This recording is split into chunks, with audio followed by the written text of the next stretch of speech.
Okay, in terms of the stuff, deadlines ran unchangified, so exam 2, covering part 2, quiz and assignments part 3, deadline April 5th, end of day.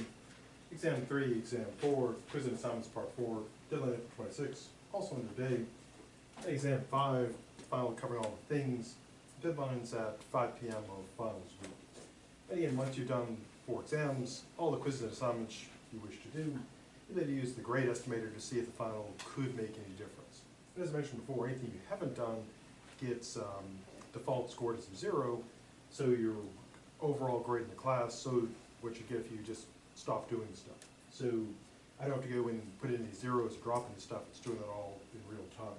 So once you've done the 4 exams, any quiz and assignments you wish to do, your overall grade would be your grade if you didn't take the final, and that would be with a 0 in the final. Again, you can use the grade estimator to see if it would change things. Upcoming meetings next week, 3/12/2019, Tuesday, meetings from 2 to 5, so it won't impact the class, but I'll be in the office because I'll be in meetings. One of the provosts, not just me, but not that important, and then the next one for assessment. Okay, so last time we're looking at our exciting adventures in Chapter 2, looking at the flavors of arguments. And as we saw, the first question to ask is, what's the point? Not in terms of like, why are we doing this, but what is the person trying to establish? And if there's an answer to that, then you've got a potential conclusion. If that question manages to get an answer in the affirmative, next thing to ask is, what are the reasons or evidence, if any, being offered? If there's reasons and evidence being offered, then you've got an argument. It could be good, it could be terrible, it could be ugly, but it would be at least an argument. Then the next step is sorting out, is it deductive or inductive? And you'd ask, do the premises purport to provide complete support? If the answer is yeah, they do that or trying to do that, deductive. And the next question is, do they really give all that support? If the answer is yes, valid. If the answer is no, invalid. And if it's valid, the next question is, are the premises actually true? And if it's valid, it's got all true premises, then it's sound. Then on the inductive side, the question is, do the premises provide some degree of support, but less than complete? And in that case, the answer is yes, inductive. Then the question is, strong or weak? Then if it's strong, cogent or not cogent. Now, as we saw last time, you can have missing chunks from arguments. And there are a variety of reasons why someone may leave out the chunks. One, of course, could just be, as you probably happened if you've ever ordered fast food, is you go and you're missing like your French fries or your burger is missing the, perhaps everything except for the bun. And it's just that maybe people are rushed or at this point they don't care and they just leave out pieces, not for any malicious reason, but just being sloppy or rushed. Also, sometimes people leave them out because they believe they're just obvious, that there's no reason to put them in because it should be clear what goes in there. And then, of course, there's the malicious reason where it's left out because perhaps the thing is weak, so if you knew what was there, you wouldn't accept it, or maybe potentially like offensive or terrible, and it's kind of left out to kind of hide it.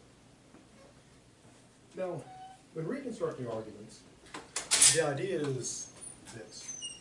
Now, in terms of when you'd have to do this, one example of this, very practical one, would be, of course, like assignments, exams, quizzes, etc. Outside of that, another academic context is if you're going on to considering law school, the LSAT is essentially a philosophy test. And actually, this critical thinking class is a good prep for it. Not as ideal as like the dedicated, $2,000, $3,000 courses for just dedicated to the LSAT, but it gives you the foundations for that. And they won't say what is the missing premise or what is the missing conclusion. What they'll say in LSAT speak is what is the assumption. So one common question they have on there is they'll have, an argument, and they might not call it an argument, maybe they will, and there'll be a missing piece you need to put in there to complete the puzzle that links the premises together so they connect to the conclusion. And again, in their talk, it's the missing assumption. So if you take the LSAT or another standardized test, and they say, what is the assumption? What they're asking for is the unstated premise. This is the thing we're looking at now. Or they might say, what is implied by, or what is entailed by, the following. And what they're looking for there is the conclusion. So in a way, they're not stating the conclusion. You have to pick the conclusion out of the choices. So you look at, okay, given these premises and the structure or logic, what follows. Now, in reconstructing arguments, there's one sort of fundamental principle in philosophy that we use. And it's called the principle of charity.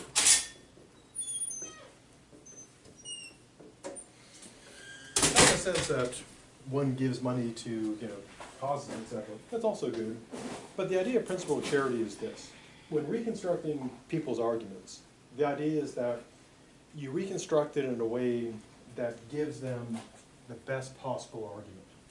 And there's two reasons for this. One is niceness, ethics.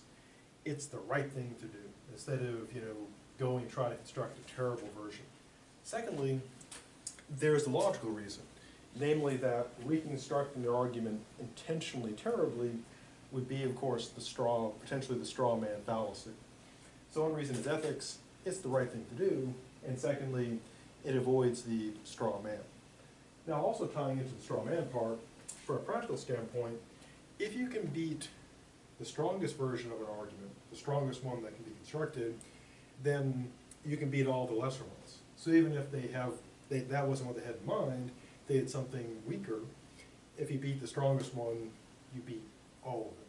So from a practical standpoint, you're trying to do good philosophy, good reasoning, you'd want to make the best case possible, and if you're arguing against it, to beat that, and then you beat everything. Now, on the side of evil, of course, you'd want to do the opposite. You'd want to straw man it, attack the weak version, and declare victory. But of course, that's unethical, and also creates the straw man fallacy. So in rebuilding people's arguments, again, done professionally in philosophy, the ethics and professions of philosophy require principle of charity. So what does that mean in practical terms? Well, in terms of trying to build the strongest argument in the universe is, of course, a sound argument. So you try to rebuild an argument that's valid and it's got all true premises. Now, you might not be able to do this because the argument may just not be buildable deductively. Or you may not be able to find a working premise, plausible one, that works like this. So if you can't make a deductively valid argument, the next step is trying to make a strong inductive argument. And that may fail too, because even if you're going with the principle of charity, it may be a lousy argument. And if you reconstruct it, you're honestly reconstructing a terrible argument. But the idea is you don't want to, following this ethical principle, you don't want to intentionally make it worse than it should be, but you want to make it as strong as it could be, which may mean you can't make a valid one, you can't make a strong inductive one, because it may be terrible. Now, another limit on this is the premises that you put in have got to be plausible. And there's sort of two factors here. One is, going along with charity, you also have to include what the person making the argument would probably accept. And this would include things like, if it's an historical argument, say made in 1022 AD, you need to kind of look at what would they know. So you couldn't put in an argument based on Facebook or quantum physics or that kind of stuff, because they would know that stuff.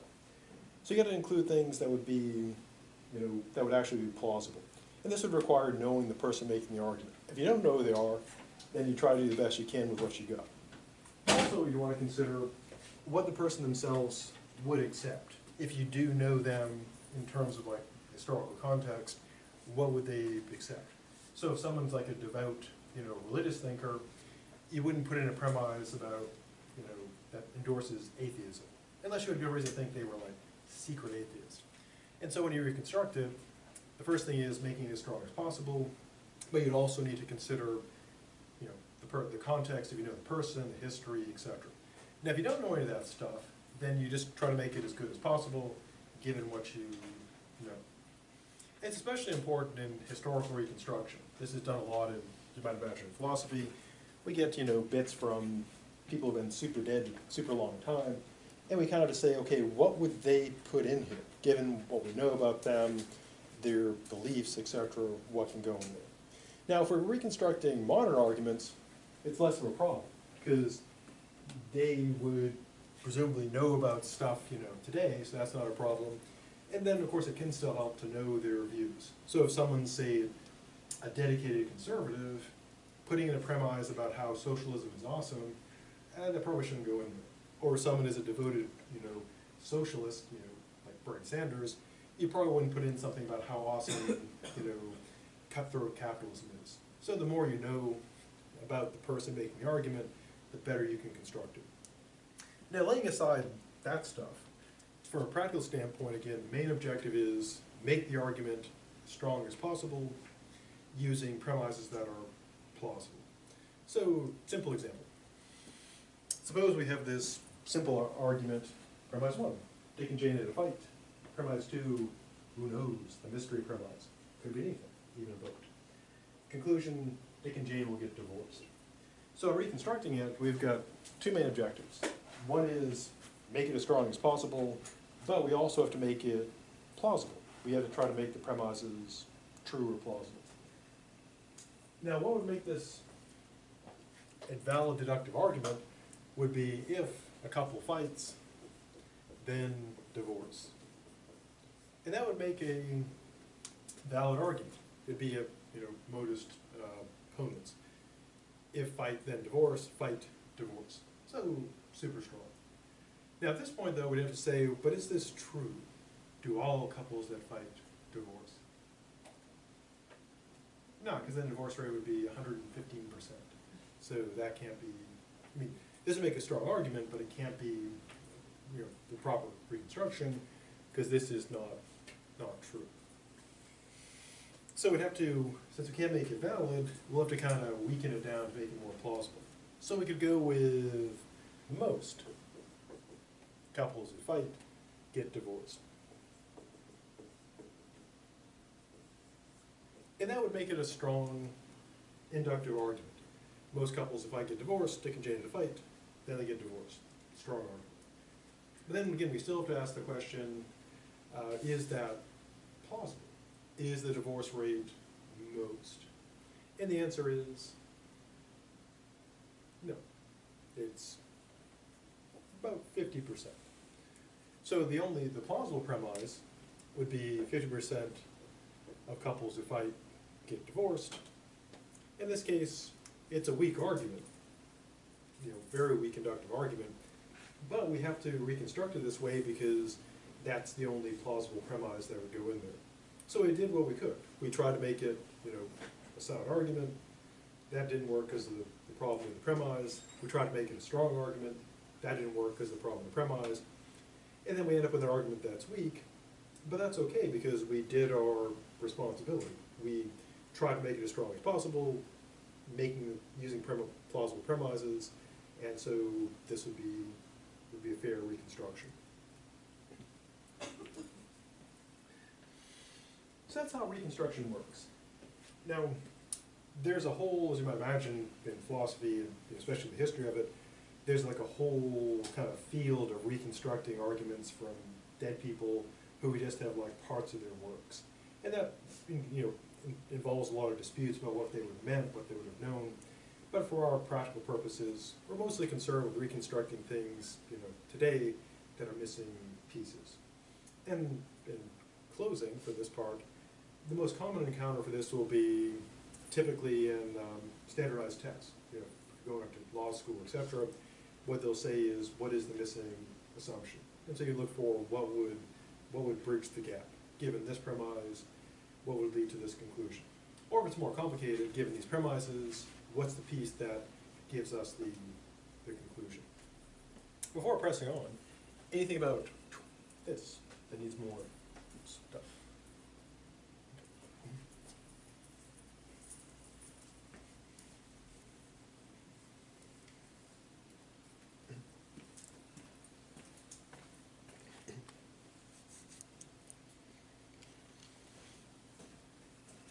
Now, in making decisions, one very useful tool is what's called a balance of consideration. And the idea is this. It's something we've all done, but we probably didn't think of it as a balance of consideration argument. We've probably heard it described more as like a cost-benefit analysis or pro-con. And the idea is this. The steps are pretty straightforward. Again, it's something we've all done. So you get a decision to make. So you want to, you're trying to decide, say, what major to pick or what phone to buy, where to go on vacation. And one rational way to do this is this balance of consideration. Now, it can also be used not just to make decisions, but to try to decide which thing is true or false. And I'll use the example of decision making. So what you do is you would take all the pluses for something, list them out if you want to be really formal about it, and then all the minuses for something, and then consider them, literally in a balance. So you kind of, metaphorically speaking, have a scale. If there's more plus than minus, then that would be the better decision. If there's more minus than plus, then that would be not a good decision. So if you were picking a major, for example, if you wanted to go through this process, you would think of, for each of the majors you're considering, what are the pluses, what are the minuses, and then kind of weigh them out. And whichever one gave you the most plus, that would be the sensible one to go with. Now, there are, of course, a couple factors in play here that can lead people to make very different decisions, but do so quite reasonably. I mean, think of the example of majors. There's no best major, there's the best major for a person, because different people have different values, different skills, talents, desires, etc. And so the pluses and minuses can be quite different. So one factor that comes into play is deciding, is it a plus, is it a minus? And for different people, based on their values, something can be either a positive or a negative. So, for example, suppose you're looking at picking a job, and a job involves a lot of travel, like very regular travel, like you're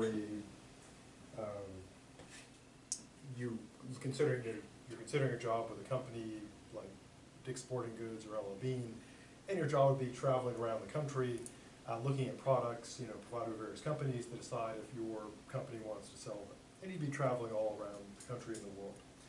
Now, if you really like traveling, that's a huge plus. If flying is terrifying, that's a huge minus.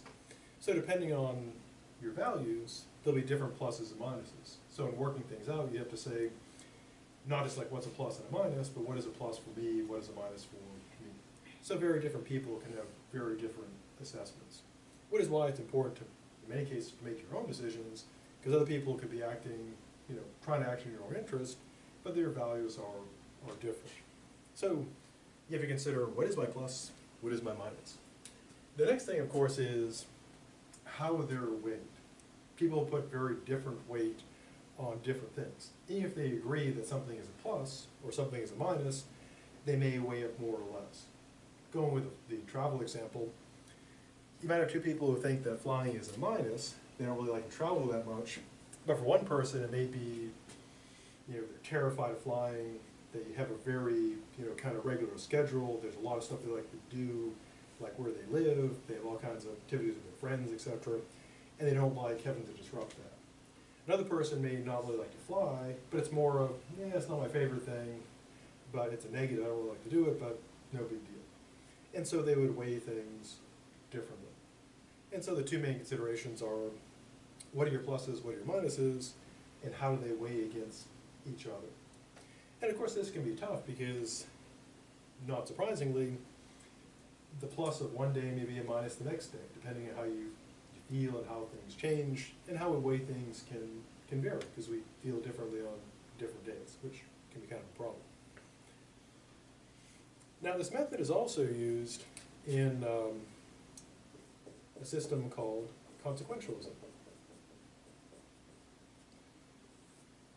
Consequentialism is a way of basically judging values, and it's can be used for just about anything. And the idea is this: if you're a consequentialist, the way you make choices using this is that something has more pluses than minuses for those who matter, then it's the thing you should do. More minuses than pluses for those who matter, then it's the thing you shouldn't do. So for example, if you're running a business and you're a consequentialist, which you would tend to be, you would look at what makes the most money for your business. Or if you were, say, a politician and you're concerned about your people you're representing, you'd look at what creates the most value and the least harm for your constituents. And so it's a pretty, pretty standard system. One last thing about it, to get some moral philosophy in.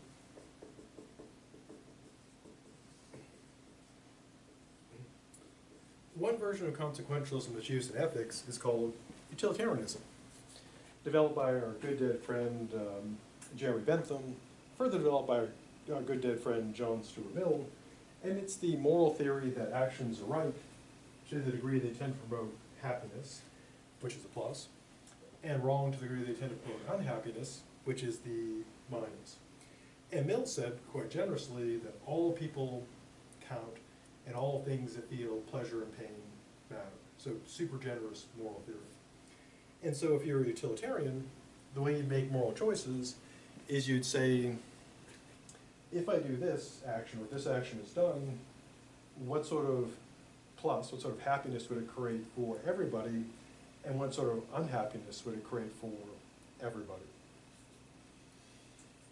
One example of this is that utilitarians, ones that are sort of classic utilitarians, tend to favor being nice to animals.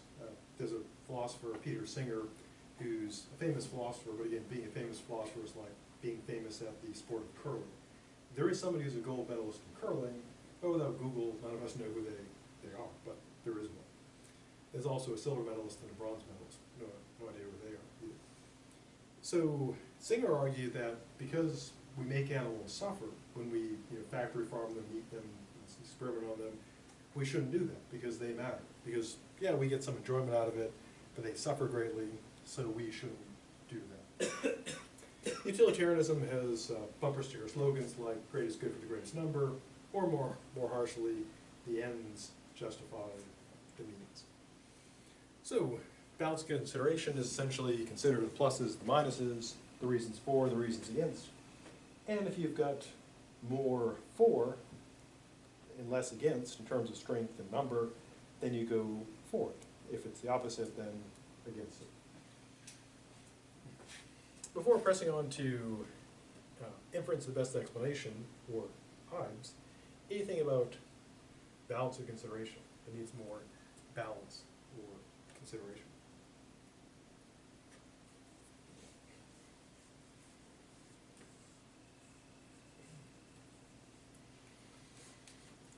Inference of best explanation is this. It is essentially the Sherlock Holmes method. Although in the Sherlock Holmes book, they always call it deduction. One thing that they tend to do in literature is talk about deducing and using deduction, and which is fine. You really can't expect like popular novels to be exact in their logic. But strictly speaking, what Sherlock Holmes is doing his thing is not using deduction, he's using inference of the best explanation. Again, a kind of a minor technical point, but he's not using deductive logic because he's not getting to absolute certainty, he's doing this. So what is this? Well, the inference of the best explanation essentially is this. What you do is you consider, you have something you need to explain.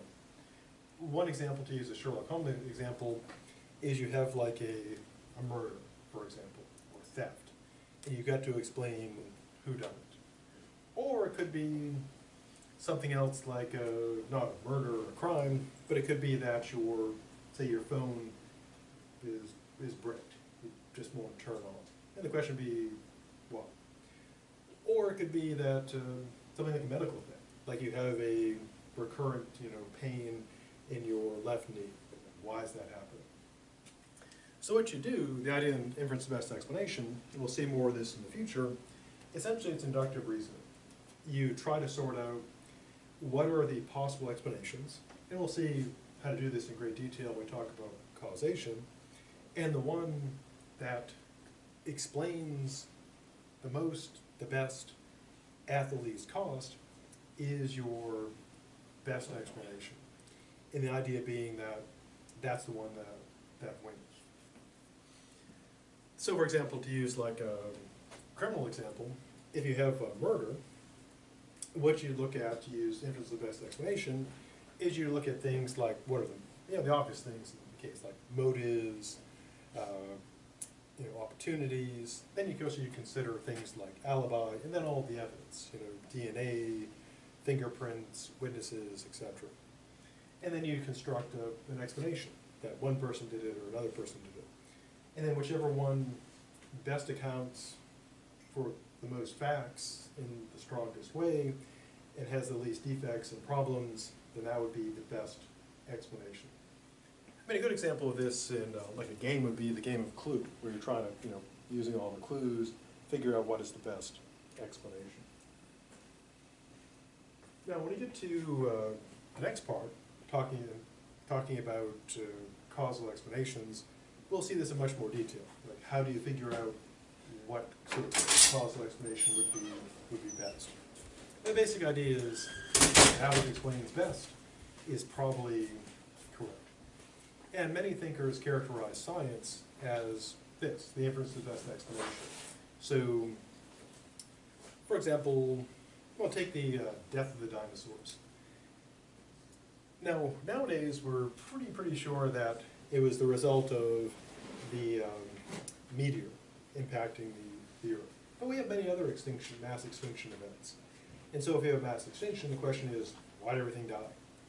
And so with the case of the dinosaurs, at least one of the dinosaur extinctions, they had the theory of volcanoes, they had the theory of disease, and what they went with is the one that seems to explain it the best.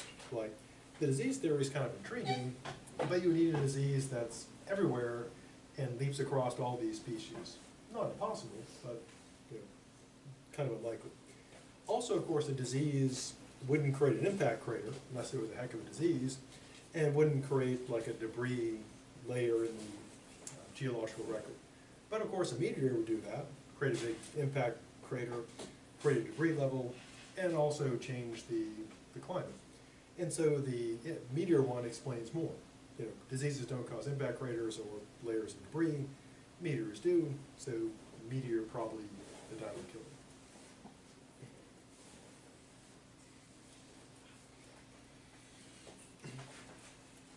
Okay, so that's the IBE, and we'll see more of the mechanics of the IBE in the future. Before moving on, anything about that? Or dinosaurs that needs more stuff. Or giant insects. Used to be insects as big as people. Centipedes like 10 feet long. That'd be kind of terrifying. Fortunately, they're all dead, so I guess that's an extinction we can all get behind, I think. Now, the next part is things that are not premises, conclusions, or arguments. Now, as we saw back in the previous section, pictures, images, etc., themselves would not be a premise or a conclusion or an argument. They're just pictures.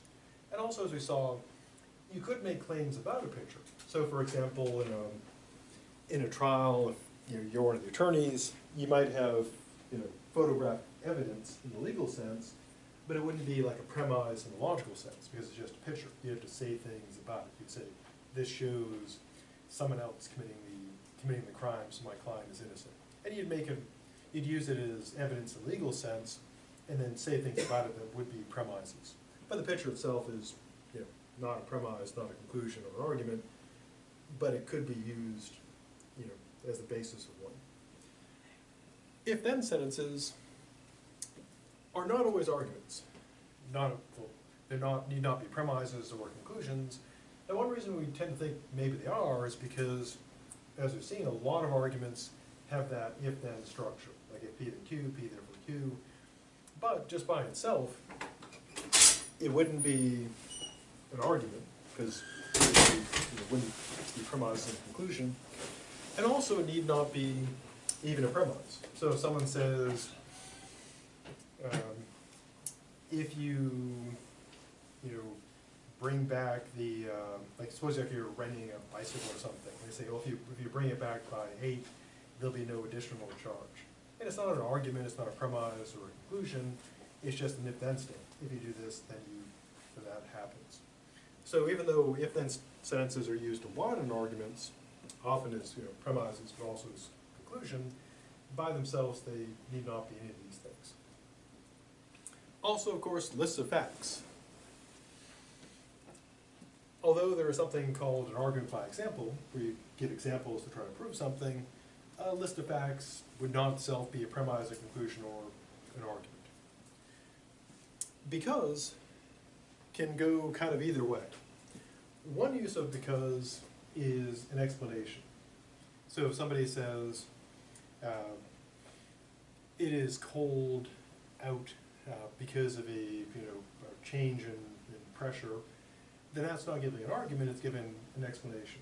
If someone says, you should wear a coat outside because it's cold, that would be an argument. They're trying to get you to accept that it's true that you should wear a coat, and the reason is, premise, it's cold, conclusion, you should wear a coat.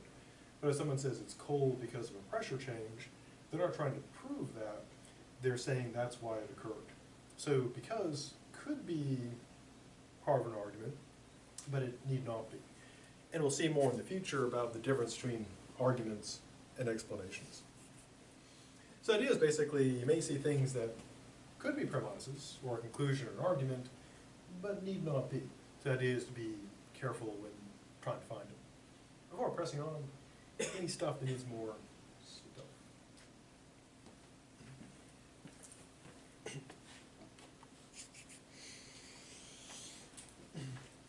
Now, we've already seen the methods of persuasion using rhetoric and fallacies, and now we'll get a little philosophical theory behind that from our good dead friend Aristotle. Aristotle wrote a lot of stuff. He was a student of Plato, teacher of Alexander the Great, died, of course, and is still dead today.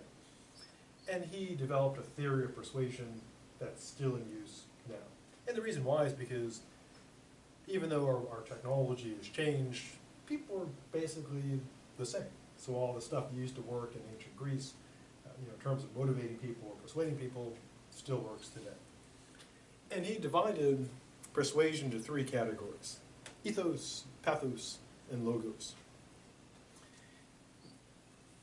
Ethos involves both sort of like legitimate grounds for belief, but also more sort of like persuasive grounds.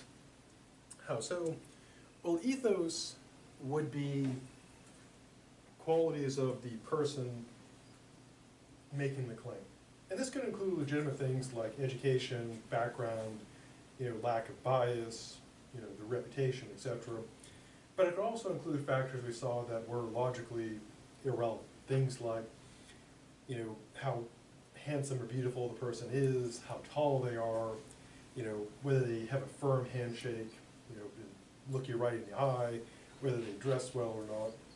And this would also include things like a person's compelling backstory, because people are often persuaded because someone has a cool, interesting backstory. And people tend to believe them because of their cool backstory, or like their wealth. For example, if I said I was going to run for president, the news would care, unless it was a super slow news day and they wanted to this silly professor thinks he's going to be president, but they're just ignore it. But if the former CEO of Starbucks announces it, and the news is all over him. Not because he's better at presidenting than, say, someone else might be, it's just that he's got a big ethos. He's rich, so he gets attention. So ethos is includes, again, some legitimate stuff, like knowledge, education, experience, etc., but also things, again, like appearance, backstory, wealth, and so on. And as that example kind of illustrates, if you want to persuade people and get attention, the better your ethos, the better.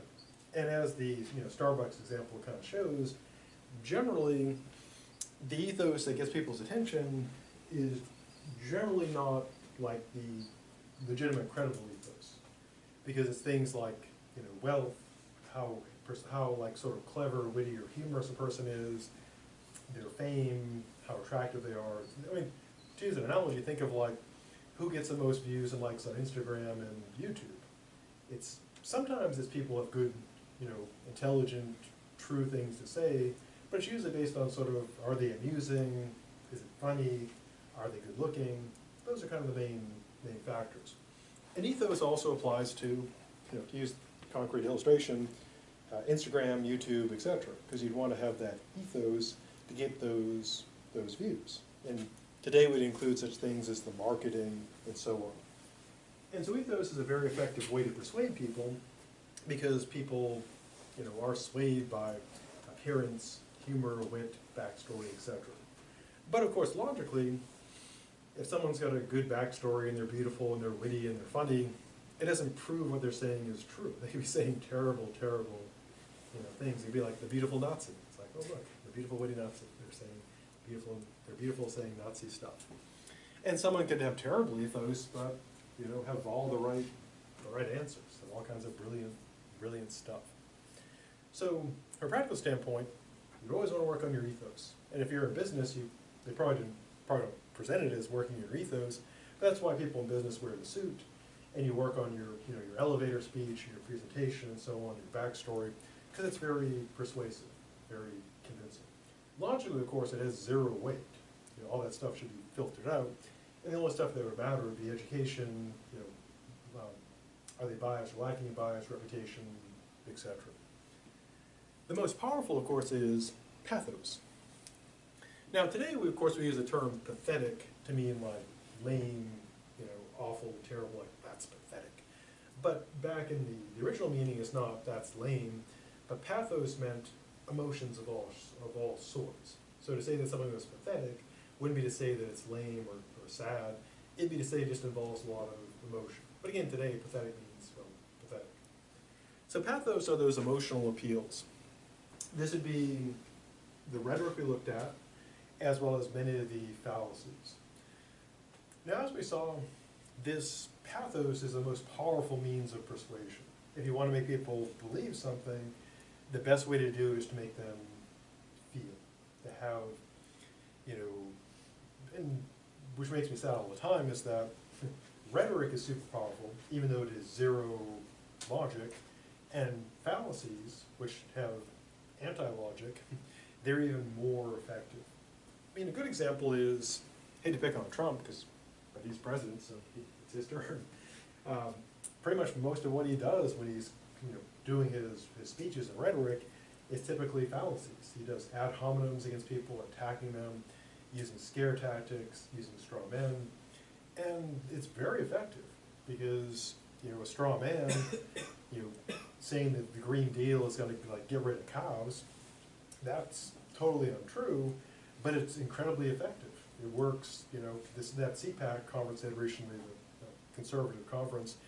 A lot of people were talking about hamburgers, and how one person even said that Stalin's plan was to get rid of hamburgers.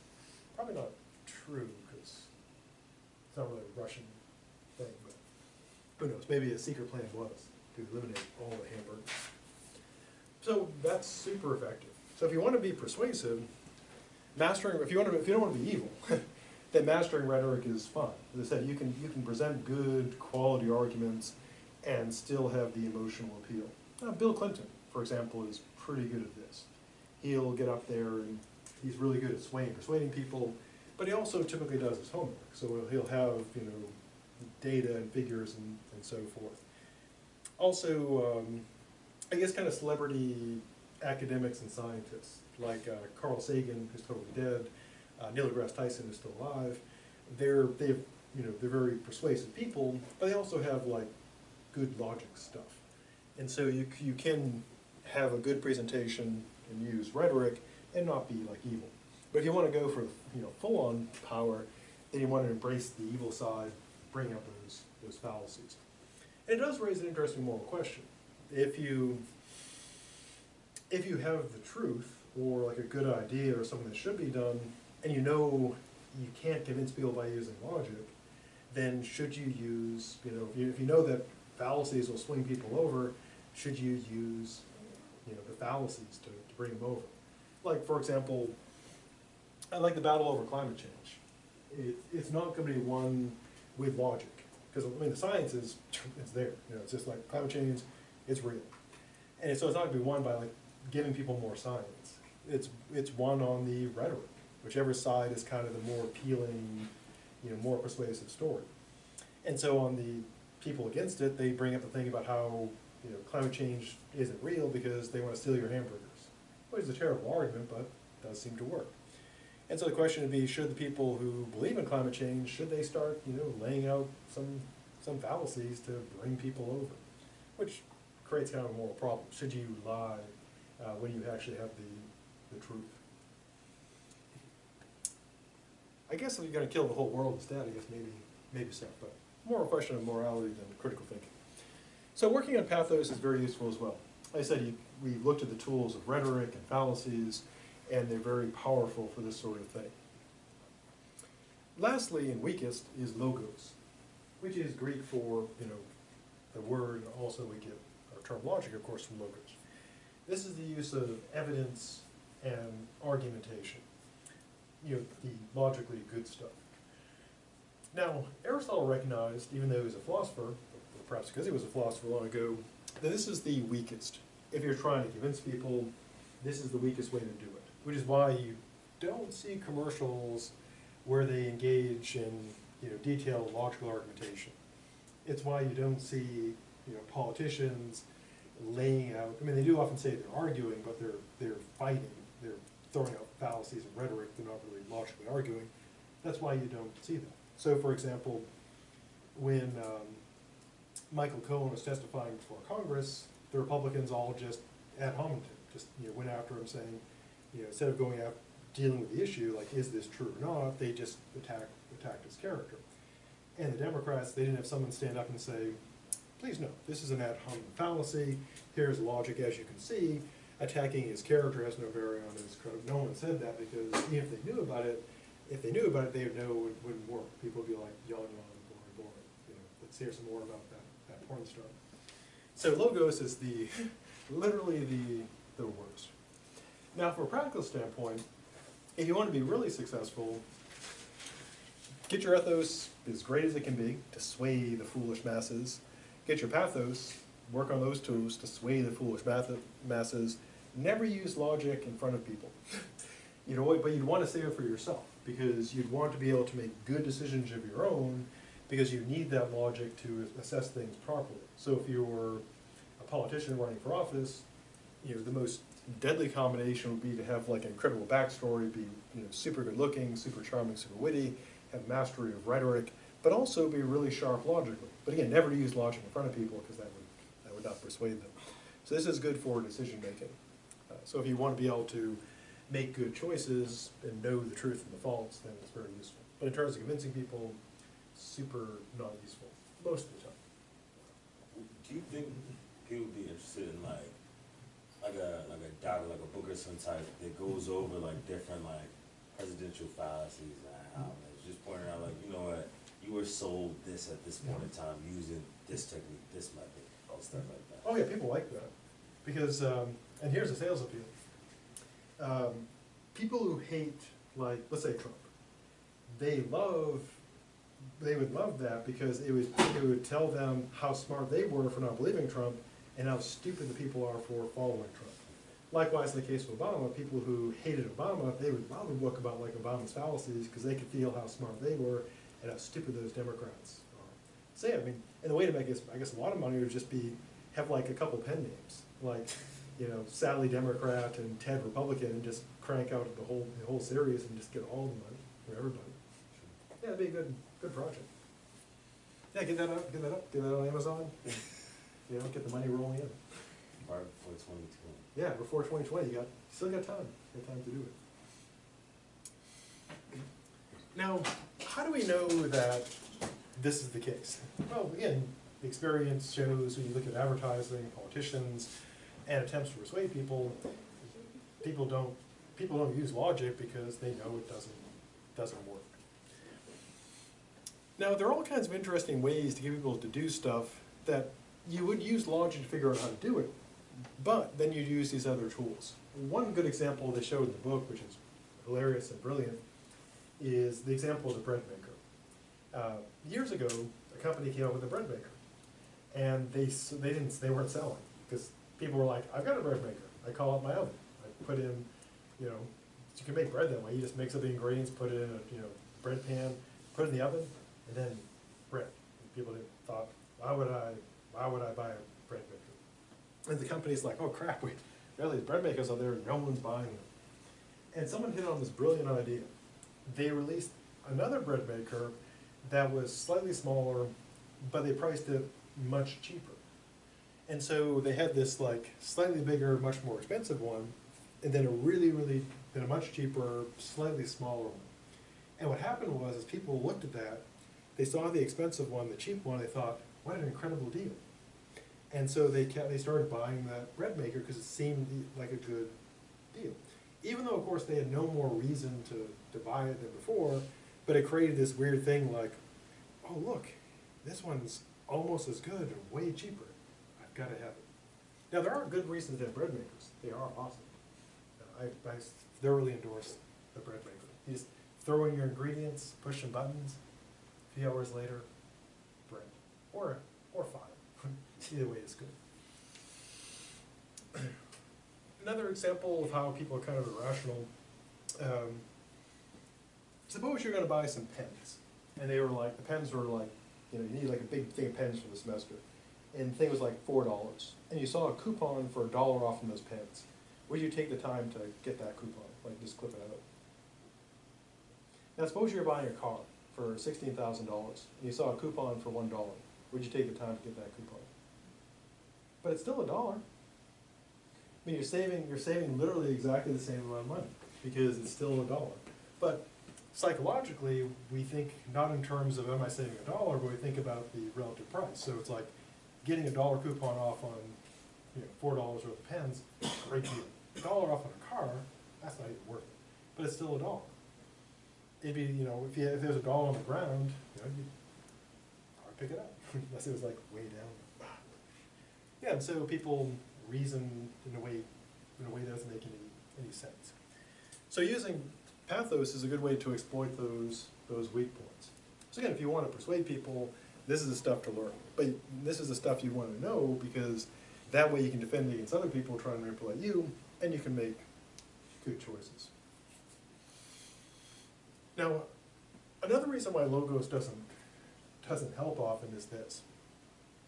One phenomenon that occurs is we have this sort of, on one hand, there's kind of this view that people are irrational, that if you could just somehow like reach them and show them the truth and be like calm about it, you could convince them that the truth is true. What they found psychologically is that people, if you actually show that they're wrong, instead of saying, okay, I'm wrong, they'll double down. They're more likely to believe it, and they defend it even more strongly than before you disproved it. It's kind of a weird, it's like a weird thing where it's like, okay, I'm totally wrong, but now I'm going to believe it twice as hard. For example, well, think of like the anti-vaxxer movement. Much of it is based on a study that was completely debunked. It turned out the person was basically committing fraud. And all of the other studies showed that vaccines are fine. In fact, in a way, we're all part of an experiment showing vaccines are fine. I had all my shots. I'm mostly fine. And then as a philosophy professor, billions of people had shots. I mean, yeah, they do acknowledge there is a slight risk, but billions of people had shots and, super safe. And so all of the evidence is the vaccines are safe. And they ran an experiment trying to persuade people, with all this evidence and just sort of, I'm not just saying you're wrong, you're stupid, but trying to show them all the evidence and the statistics. And what they found was people, I think, realized they were wrong, but rather than saying, okay, I'm wrong, the realization they were wrong made them believe it twice as hard. So it's kind of weird, like, I'm wrong, but now I believe it twice as much. And they just doubled down, so it didn't work. They also found that in some cases that if someone's beliefs are pretty core, even ethos and pathos won't work. Because they did try using like emotional appeals, and they didn't double down on it, but they didn't it didn't work either. So there are some things where nothing works, that people make it part of their core identity. So kind of a practical concern is there are some things where you can probably sway people emotionally, but there's some things that people will just never give up on, seemingly no matter what. And so it's the kind of thing you want, if you're trying to persuade people, you want to find out like what that is, and if they're immovable there, then it'd just be a waste of time to try to convince them. In a way that kind of explains, you know, the anti-vax movement, climate change denial. People just believe it, and there literally is nothing that could happen that would convince them otherwise. Interesting part of human psychology, and we all probably have that. You know, something we believe, and that no amount of logic can. You know, I have things I believe, and I know they're wrong, but I still can. You know, like, yes, I'm totally wrong with this, but I still believe this. But you just said you're wrong. It's like, yes, I do. I know I'm wrong, but I still believe it, and I know that's insane, and I still do it. Nothing too serious though. It hasn't killed me yet. Okay, so that's pathos, ethos, and logos. Before moving on, anything about that? We need more stuff.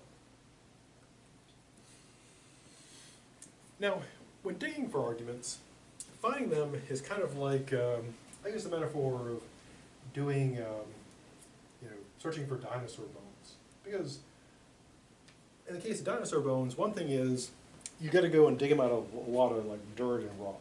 Yeah, if you've seen the, you know, where they, you know, shows where they do the documentaries on digging up dinosaur bones, there's always like a whole bunch of dirt and rocks, and they show people there just, you know, digging all this dirt.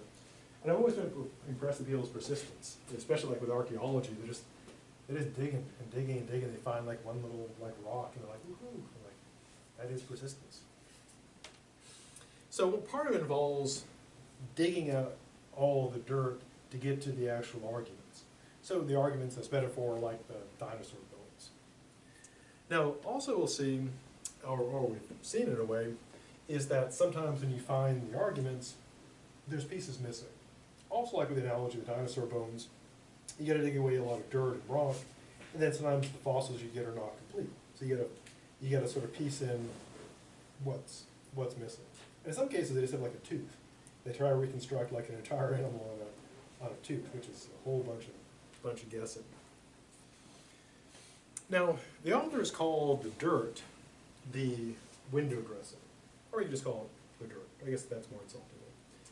Because whenever people are talking normally, most of what they say isn't an argument.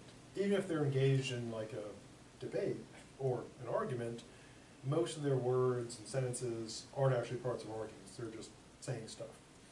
Now, this is not to say that the other stuff is not relevant or important to what's going on. So this can include things like, you know, setting the stage, background, illustration, clever anecdotes, witty remarks.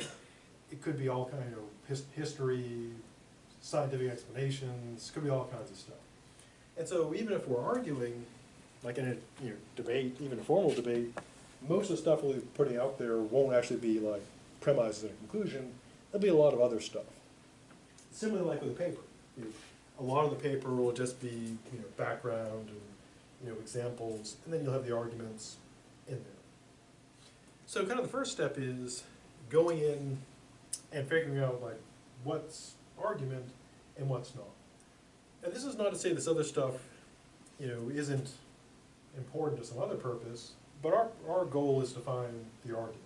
So just like if you're a geologist, you're interested in the rocks around the dinosaurs, but it's the paleontologist that really cares about the dinosaurs. So yeah, the rocks are important to a geologist, but our concern here is with, metaphorically speaking, the dinosaur bones. We want the parts. So in reading through it, it basically could be the two questions that you'd ask. One is, what is the author trying to prove? And that would be the conclusion. Second question is, what reasons, if any, are given? And that would be the potential premises. And so if you're being very thorough, you'd go through, reading through it, seeing what each part does. And then if there is multiple arguments in there, which there often can be, you have to kind of sort out how many you got and which pieces are which pieces. Again, going with the metaphor of the dinosaurs, you could have multiple, skeletons kind of, in a area, perhaps even kind of jumbled together. And you got to sort out like which part belongs to which. And so the question would be, using the dinosaur metaphor, which parts are just the rock and dirt that you got to scrape away, then which bones are which, and which ones do they connect to. And of course, even if you find one argument, there could be more in there. So you'd want to, if you have to find the arguments, you have to go through seeing if you got them all. Kind of like the Pokemon thing. You want to catch all the ones that are in there. But again, the test is, when you're going through, is to say, okay, what's the point here, and are there any reasons or evidence being provided? So when would you use this? Well, again, the most practical thing would be like, assignment, exam, quizzes. Also, of course, standardized tests. The LSAT, as mentioned, is a philosophy test, and some of the questions involve you go through and they'll ask you, what is, the reason, and you go in there and try to find it, or what is the author's point? What is their conclusion? You go and try to find it. And of course, outside of academics, when you're, say in court, for example, you want to see what's their just speechifying, stage setting, emotional appeals, and what is their actual legal argument. Or in like a business context, what is sort of the person sort of stance taking, anecdoting, but what's their actual reason why you should, say, invest in their company, or why you should buy their server. And so it'd be sorting out the argument from the other stuff. But the key, again, is those two questions. What's the point? What are the reasons for that point? And those will guide you the arguments. Now, not surprisingly, someone who's a good writer or communicator will make it easy for you to find their points. They might even say, here's my evidence. They might make it clear, like, what I'm trying to establish is this, and here are my reasons. Other times, though, it gotta work. It'll make it, just brutal to find.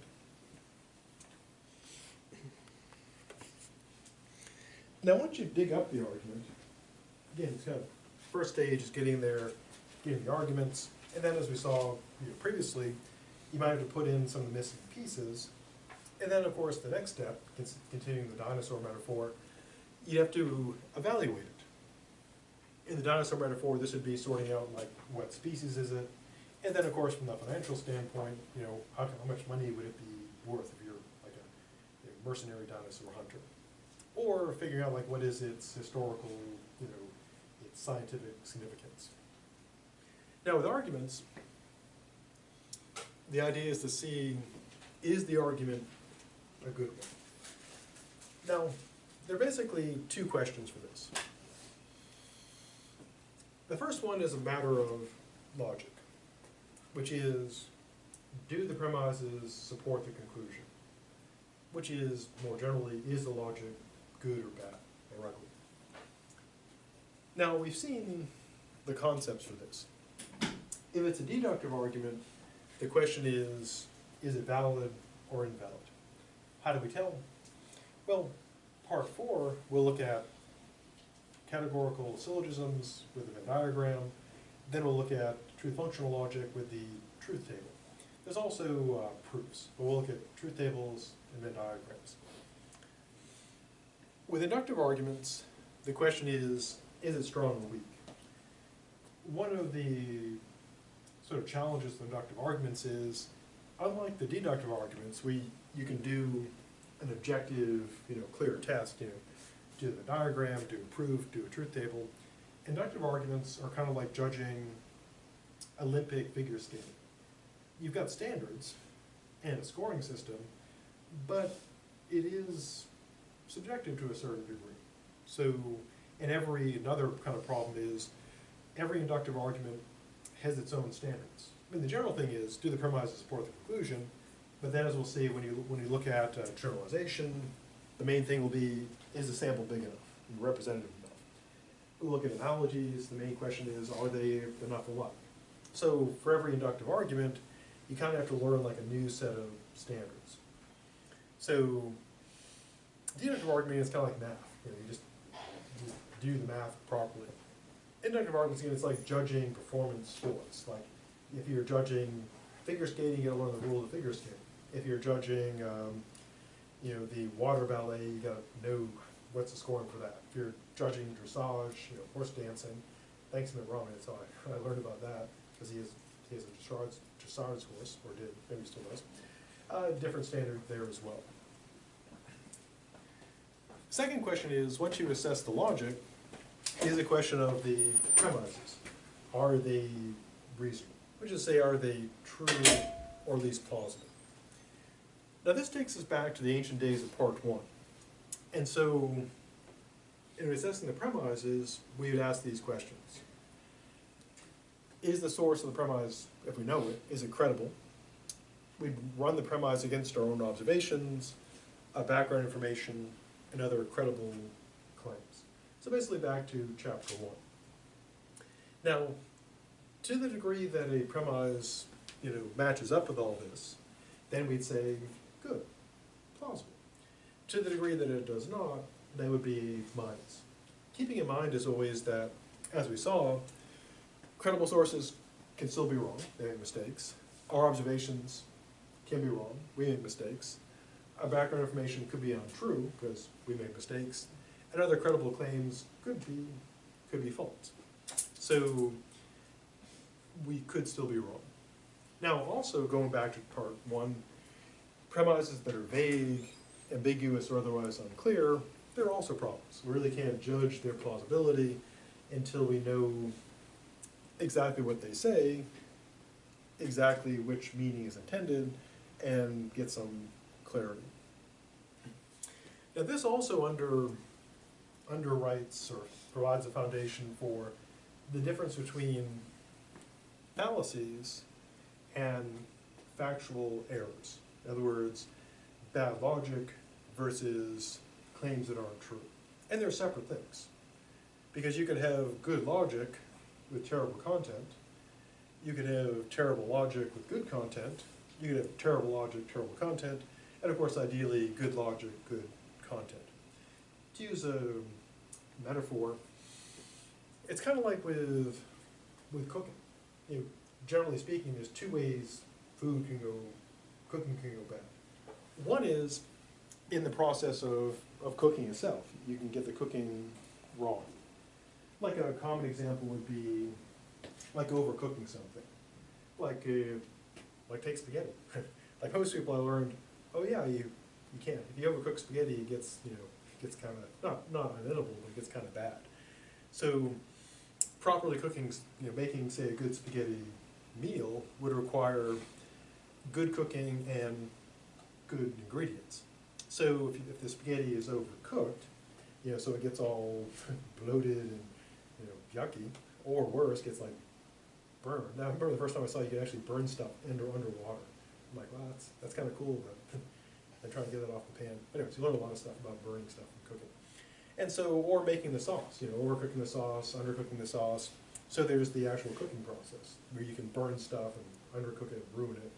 And then, of course, there's the quality of the ingredients. So if you're trying to make, like, a spaghetti dinner and all you've got is, you know, spaghetti and ketchup, you know, you can't do it well with ketchup. It's going to be, you know, no matter how well you combine it, it's still going to be pretty bad. Another analogy would be constructing stuff. There's how well it's put together and the materials you got to work with. So you could have, you know, a person with really good constructing skills, but terrible stuff to work with.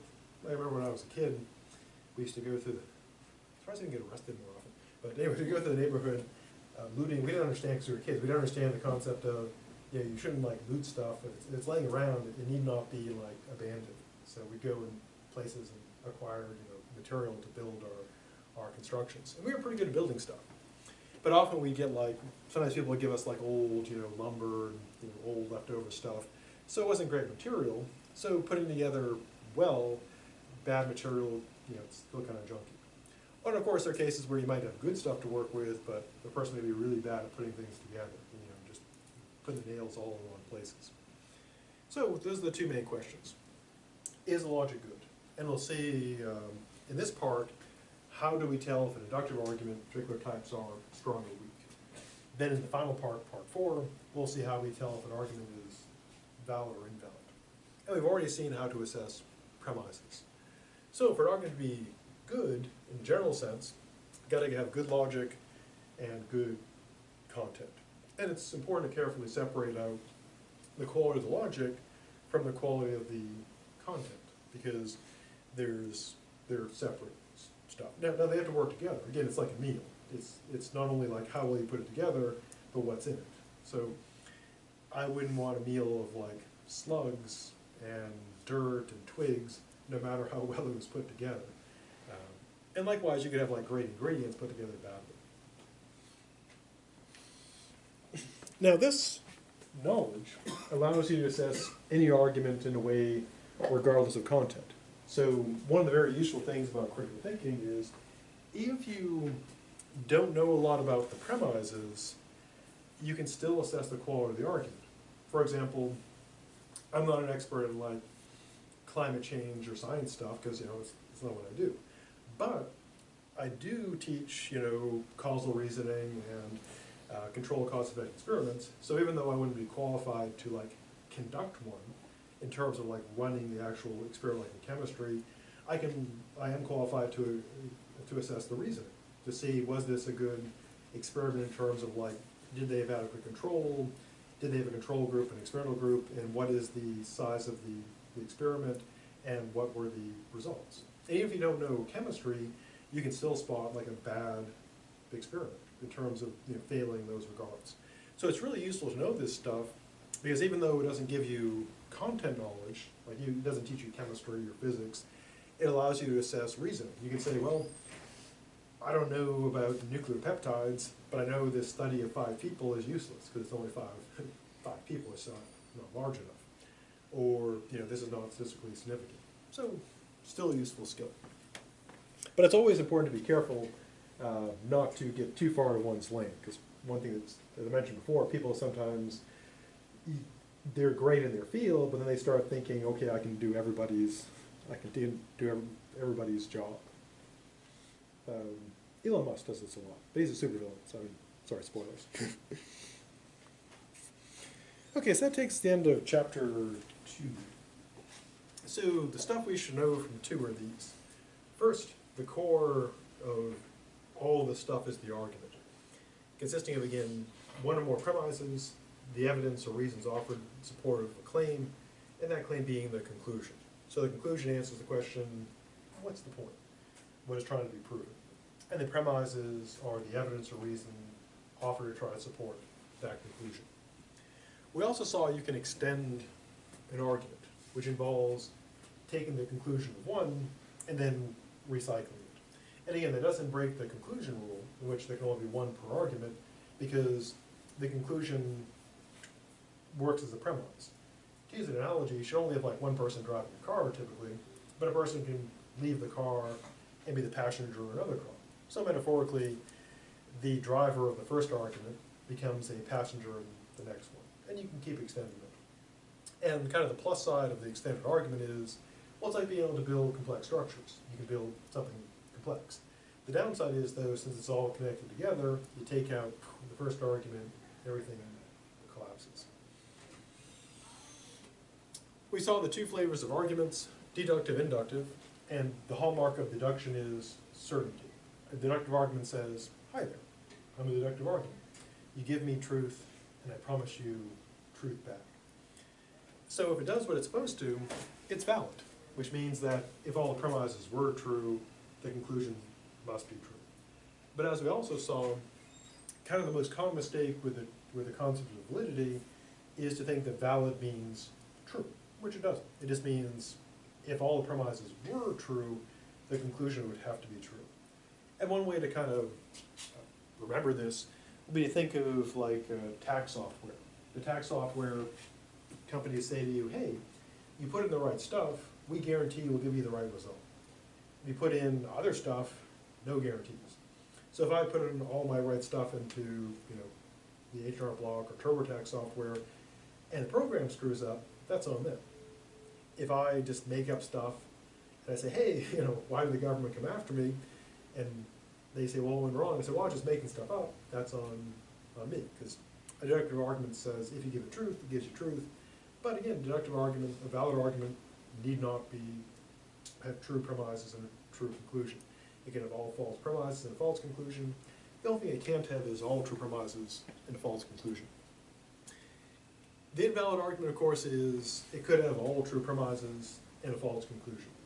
And like with valid, invalid doesn't mean that all the stuff is false. It just means you could have all true premises and a false conclusion. So it's bad logic.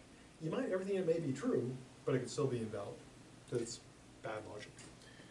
Now, if it's valid and the premises are all true, then it's sound. So sound tells us the most. If you know an argument is sound, you know it's valid, you know all the premises are true, you know the conclusion is true, you know it's deductive, you know it's an argument. So you know lots of stuff. Now, an argument could be sound, or it could be unsound, but valid. It could be unsound, but invalid.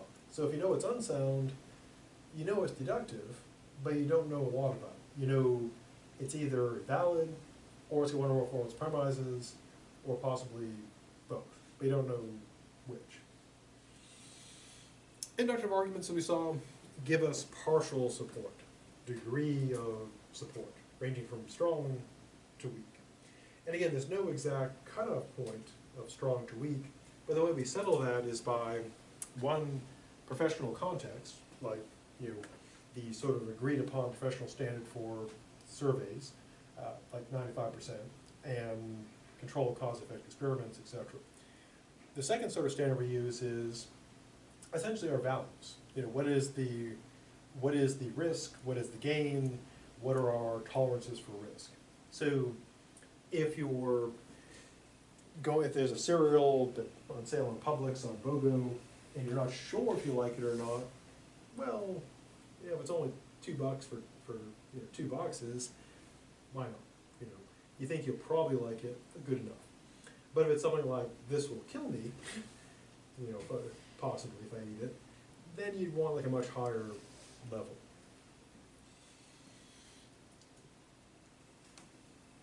Then we went on to look at unstated parts, how to deal with those today. And then, of course, we went on to balanced consideration, IBEs, and other stuff. Now for Chapter 10, I'll just do the lead into this, then we'll start up with it on Tuesday. Chapter 10 begins our adventures in induction. So what we'll be doing in this part is looking at statistical syllogisms, inductive generalizations, and inductive arguments from analogy. And so 10 will be all about the induction. And then also 11 will be more induction, but causal reasoning. So have a good rest of the day and week. And on the Tuesday, we'll pick up with our adventures in 10 in the land of induction.